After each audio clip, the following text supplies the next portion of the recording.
So when we see the likes of Bob Geldof and Bono receiving knighthoods and Nobel Peace Prizes, just remember that they have made the lives of African children worse. So do you know when you see these super viral YouTube videos that say things just got worse for fill in the blanks? Well, normally that's just clickbait and people are trying to get you to watch their video. But in the case of Bono and this particular video, things really did just get worse. I'm going to get into it all. Before I do, if you can do me a favor and like the video, subscribe and share it if you can. I appreciate all the new subscribers that have come on board in the last couple of days. Let's dive into these crazy stories of our good friend Bono. I want people to know that I'm worth something, that I matter. You could probably pick any one of the woke talking points and you know what side of the aisle Bono would be sitting on, right? Recently, Donald Trump has highlighted what has been going on in South Africa to the white farmers, and it's absolutely disgusting, and I've covered it a lot on this channel. And I think that there's a huge correlation between what is happening there and what is happening in Western countries as a whole. So I think there was really good work done there highlighting it. I didn't think that I was going to be talking about Bono and South Africa in the same video, in the same week after Bono was on the Joe Rogan Experience, made a complete gombeen out of himself, exposed himself, was debunked over and over again for telling lies about USAID and rambling on ad nauseum about food rotting in warehouses because of the evil Trump regime. But here we are, and it is in fact Bono talking about South Africa and the infamous song that is sang by Julius Malema calling for the eradication of white people. And as I said, you could predict exactly where Bono would sit on this type of an issue, and it isn't with his own type of people. BBC News were reporting that U2's Bono was criticised for endorsing Boer the Farmer, the infamous song, right? U2's frontman said that the song, which was sung during the fight against apartheid, had its place, like music supporting the Irish Republican Army. His comments came at the start of U2's tour of South Africa, but callers to a local radio station said that the song was designed to stir up radical hatred. That's hate speech. They don't know the history at all, said one of the callers to the South African radio talk show. As predicted, Bono was called out repeatedly by numerous different outlets for promoting and endorsing and supporting this particular song. And as I said, where else would you expect him to land on such a topic? And whilst we're talking about South Africa, it might be interesting to bring up this other shameful story from Bono and his One Foundation, where the charity was accused of bullying, harassment, absolutely vile and shameful behaviour to the employees of the One Foundation. Here we see in purple the perpetrator of these vile, disgusting acts. Interesting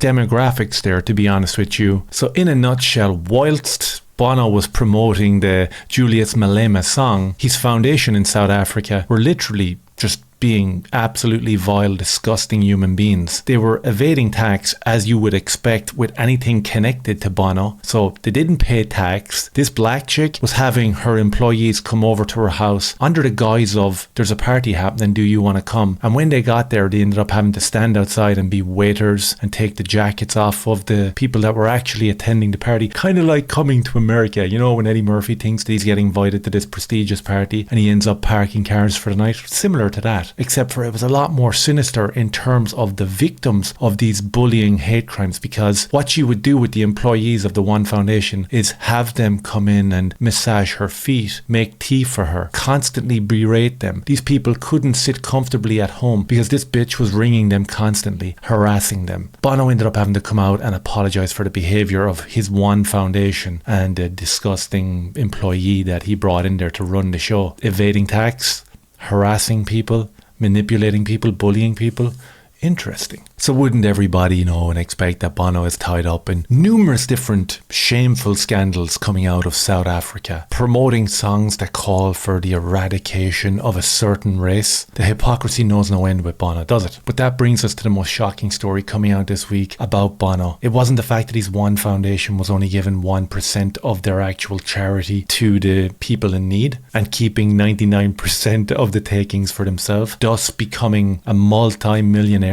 It wasn't that he was promoting the eradication of white people in South Africa, that he allowed his foundation to denigrate people that were working there, humiliate them and bully them. In fact, leaving lifelong mental scars, which these people are actually suing him and his foundation for. It wasn't that. The bigger story, which I saw from Mike Benz, was that Bono's first foray into philanthropy was Live Aid. As we all know, the concerts during the 80s, which raised 100 million for famine relief in Ethiopia. You remember that? Everybody loves Live Aid and Band Aid and all that sort of stuff. BBC later reported that just 5 million of that went to food. 95 million of it actually went to funding some warlords and funding the civil war in Ethiopia. Now, BBC did report on it, but if you go back maybe 2 years before the BBC report, we have this coming out of the New Zealand Herald from Linda Herrick. Money raised for Africa goes to civil wars.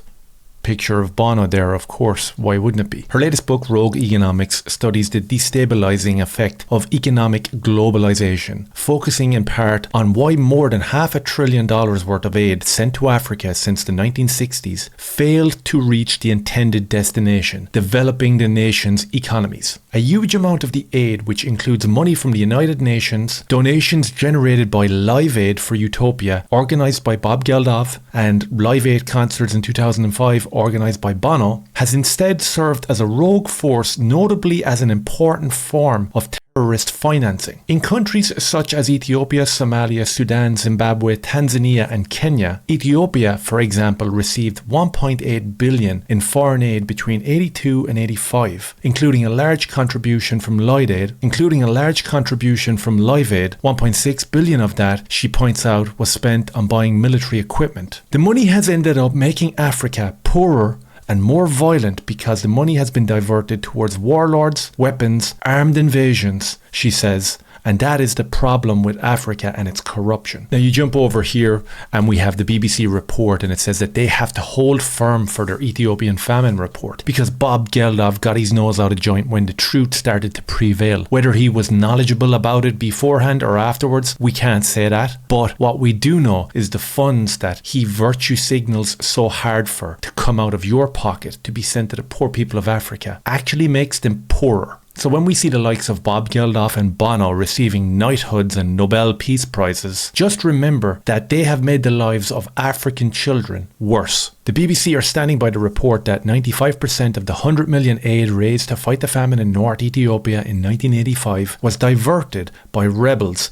and spent on weapons, despite denials by Bob Geldof and the leading charities. Of course they're going to deny it. And I guess the crux of it would be the fact that in 1985 only 5% of the 100 million raised by charities and by the virtuous Bono and Bob Geldof actually made it to the victims of famine. Members of the TPLF, a Marxist-Leninist militia who have gone on to become the Prime Minister and the leaders of countries like Ethiopia, have gone on record stating that they did receive 65 to 95% of the money from Live Aid and that it did go towards funding the civil war. We had the CIA report on the issue back in 1985. They went on record and said that 100% categorically money from Live Aid went towards buying ammunition and funding the war in Ethiopia, thus making it an absolute nightmare for everyone who was supposed to be receiving the charity. So when the likes of Sir Bob Geldof or Bono and these people forced the BBC into an apology, remember that there is numerous people on record that say that this actually transpired,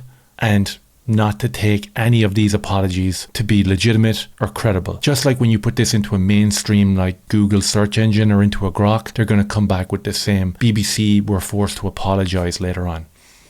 Don't believe that. Don't buy into that. I didn't think I was going to be making this video just a few days after my last video on Bono, but here we are. I thought it was very important to bring this up because it was worse than what we covered the last time.